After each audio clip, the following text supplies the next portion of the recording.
The biting howl of wind scraped across the mountain ranch, rattling the loose shutters of the weathered barn and burying fences under towering drifts of snow. The blizzard had arrived swiftly, a furious white tempest that erased the world outside and swallowed all sense of direction in its unrelenting chaos. Somewhere out in the storm, 12-year-old Clara Wheeler was lost. She had wandered too far from the ranch house that morning, chasing after a runaway scarf her mother had knitted for her.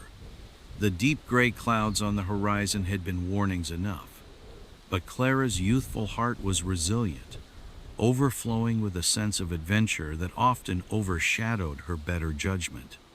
It was only when the snow came down so fiercely she couldn't see her own gloved hands in front of her face that she'd realized just how far she had strayed from familiar ground sand, how wrong she had been to leave. Now Clara trudged through the knee-deep snow, her cries for help muffled by the deafening roar of the blizzard. Her small body was a shivering silhouette against the white fury, her heavy jacket and woolen hat doing little to shield her from the icy tendrils creeping through every crevice. Her face was windburned, and tears mixed with snowflakes as she pressed on blindly, panic clawing at her chest. Back at the ranch, her father and older brother mounted a search party, but the storm's ferocity rendered their efforts almost futile.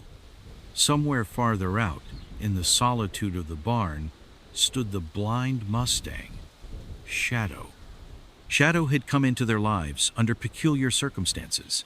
The wild horse had descended from a long line of Mustangs on the open plains, but had lost his sight years ago in a harsh accident involving a barbed wire fence.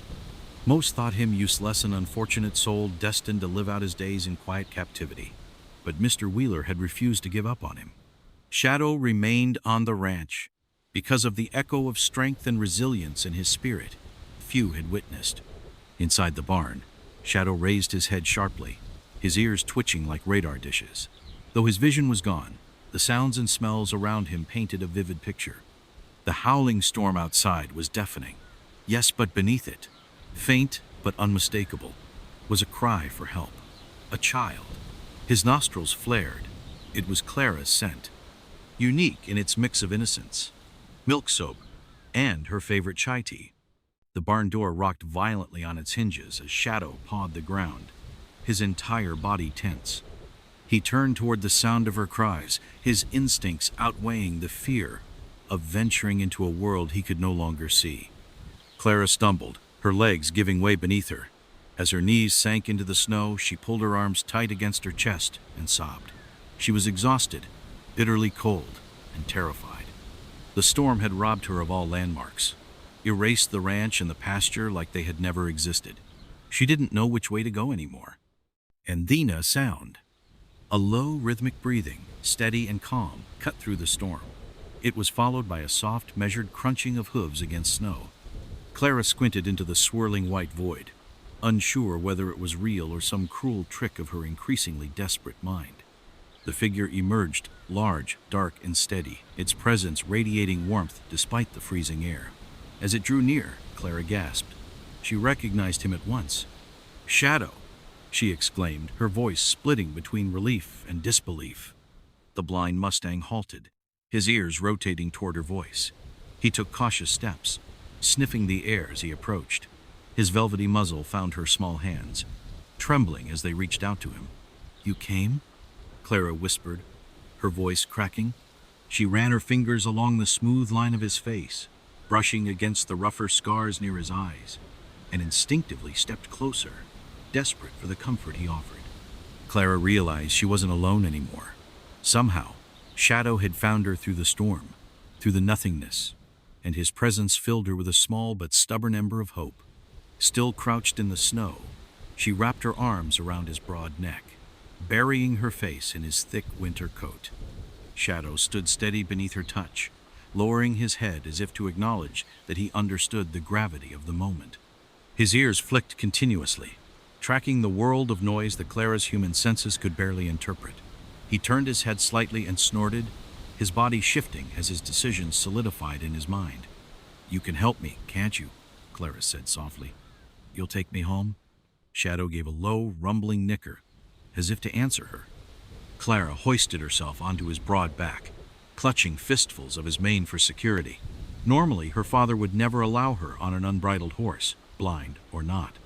But there was no one here to stop her, and truthfully, she trusted this Mustang in ways she couldn't fully explain. It was almost as if he could feel his way through the world in a way far beyond sight. With deliberate steadiness, Shadow began to move. The storm raged on, but Shadow's pace was unwavering. He stepped carefully with his heightened awareness, every sound, scent, and shift of the wind layers serving as his guide. He seemed to know instinctively where the snowdrifts were deep and where the ground dipped treacherously. Clara clung tightly to him, the rhythm of his movements giving her a strange sense of security amid the storm's chaos. She spoke softly to him as they went, her voice both an anchor for him and a comfort for her. "Mom says you're strong," she murmured, her teeth chattering.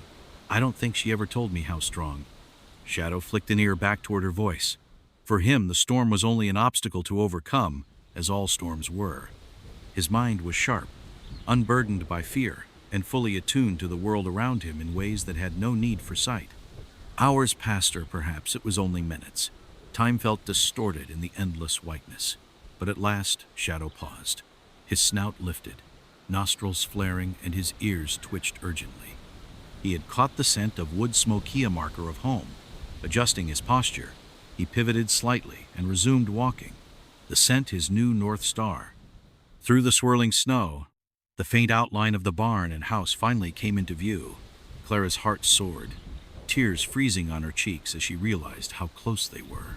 Shadow lifted his head proudly as they approached the ranch, a triumphant nicker escaping him. The figures of Clara's father and brother emerged from the barn as soon as they heard the noise.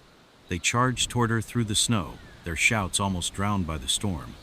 When her father lifted her off Shadow's back and into his arms, his voice cracked with emotion. "Oh, thank God," he breathed.